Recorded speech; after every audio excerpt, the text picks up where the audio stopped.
always stay so nice and thin. How do you do it? And this woman had just undergone bariatric surgery for obesity. And my sister-in-law said, well, really, I just only eat when I'm hungry. And the woman said to her, eating for hunger? Eating is for happiness. And I thought to myself, aha. And I put the two together and I said, you know, we don't know the difference. So what are the differences between pleasure and happiness? And I believe there are 7. Pleasure is short-lived, happiness is long-lived. Pleasure is visceral, happiness is ethereal.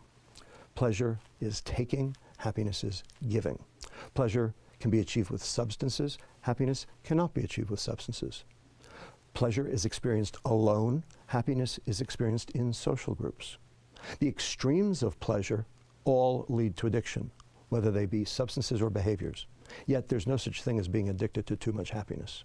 And finally, number 7, most important, pleasure is dopamine and happiness is serotonin. Why do we care? So what? Well, turns out dopamine excites the next neuron. And neurons, when they're excited too much, too frequently, tend to die. So the neuron has a defense mechanism against that.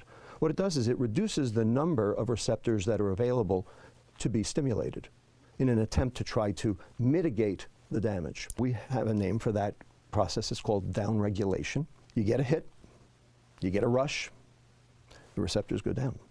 Next time, you need a bigger hit to get the same rush because there are fewer receptors to occupy.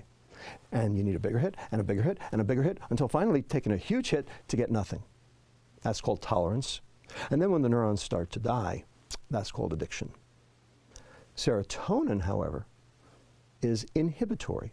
It's not excitatory. It inhibits its receptor to provide contentment, to zen out, if you will. That feeling of one with the world, if you will. That thing we call happiness. Now, there's one thing that downregulates serotonin, dopamine. So the more pleasure you seek, the more unhappy you get.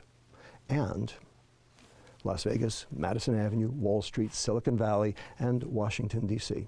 have very specifically confused and conflated the term happiness with the term pleasure, so that you can buy happiness, so that they can sell you their junk, hedonic substances that drive pleasure rather than happiness. And in the process, we have become most decidedly unhappy.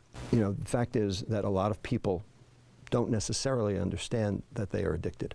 They know they need something. When want becomes need, that's usually a sign of addiction. A lot of people say they have a sweet tooth. That's usually a sign of sugar addiction, if they say that.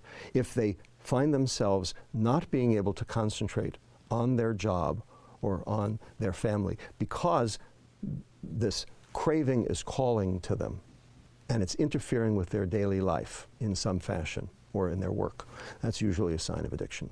The bottom line is, until we address the problem of diet, which will also, of course, address the question of pleasure and happiness at the same time, we will not see an improvement in our healthcare system anytime soon.